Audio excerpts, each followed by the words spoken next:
जवाहरलाल नेहरू, जिन्हें स्वतंत्र भारत के पहले प्रधानमंत्री बनने का सौभाग्य मिला और उनके किए कामों को सराहा भी जाता है, लेकिन अपने शासन में उन्होंने कुछ ऐसी गलतियां भी की जिन्हें भारत आज भी भुगत रहा है। सबसे पहली गलती जो थी वो था Coco Island. Coco Island Bharat का हिस्सा था जो कोलकाता से करीब 1000 किलोमीटर की दूरी पर था। इंडिपेंडेंस बिल में अंडमान निकोबार द्वीप समूहों को भारत में रखा गया, लेकिन जवाहरलाल नेहरू ने इस आइलैंड को तोहफे के रूप में बर्मा को दे दिया और बाद में बर्मा ने इस आइलैंड को चीन को तोहफे में दे दिया। अब यही वो आइलैंड है जिससे चीन भारत को आंखें दिखाता है। नेहरू की दूसरी गलती थी भारत और नेपाल का विलय न करना। साल 1952 में नेपाल के राजा त्रिभुवन विक्रम शाह चाहते थे कि नेपाल का विलय भारत में हो जाए और नेपाल भारत का एक राज्य बन जाए, लेकिन तत्कालीन प्रधानमंत्री जवाहरलाल नेहरू ने इस प्रस्ताव को ये कह के ठुकरा दिया था कि दोनों देशों के विलय से फायदा कम और नुकसान ज्यादा होगा। अगर आज नेपाल भारत का हिस्सा होता तो चाइना नेपाल के जरिए भारत को कभी भी ब्लैकमेल नहीं कर पाता।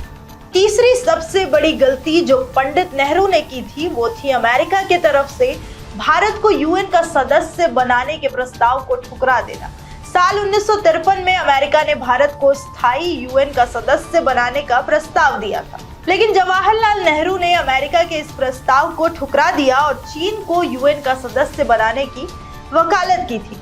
उसी की देन है कि आज यूएन में चीन भारत के लिए समस्या खड़ी करता रहता है। पंडित नेहरू ने अमेरिका के इस प्रस्ताव को ठुकरा देने के बाद से भारत लगातार कोशिशें कर रहा है, लेकिन आज तक यूएन का स्थायी सदस्य नहीं बन पाया, जो कि साल 1953 में आसानी से बन सकता था।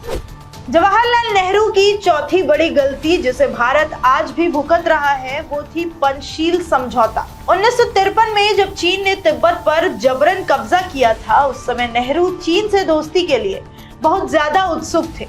नेहरू ने चीन के साथ पंचशील समझौता किया और इस समझौते के साथ ही भारत ने तिब्बत को चीन का हिस्सा मान लिया था।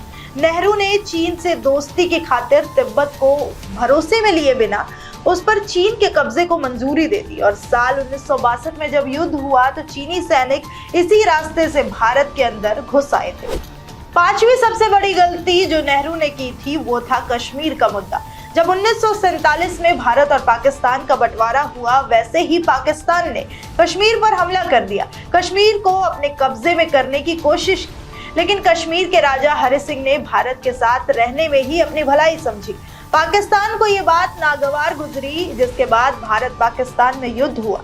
युद्ध में भारत ने पाकिस्तान को हरा दिया, लेकिन नेहरू ने ये ऐलान कर दिया कि कश्मीर की इस समस्या का फैसला यूएन में होगा। इसका फैसला आज तक नहीं हो पाया। आज भी भारत नेहरू की सबसे बड़ी गलती को भुगत रहा है।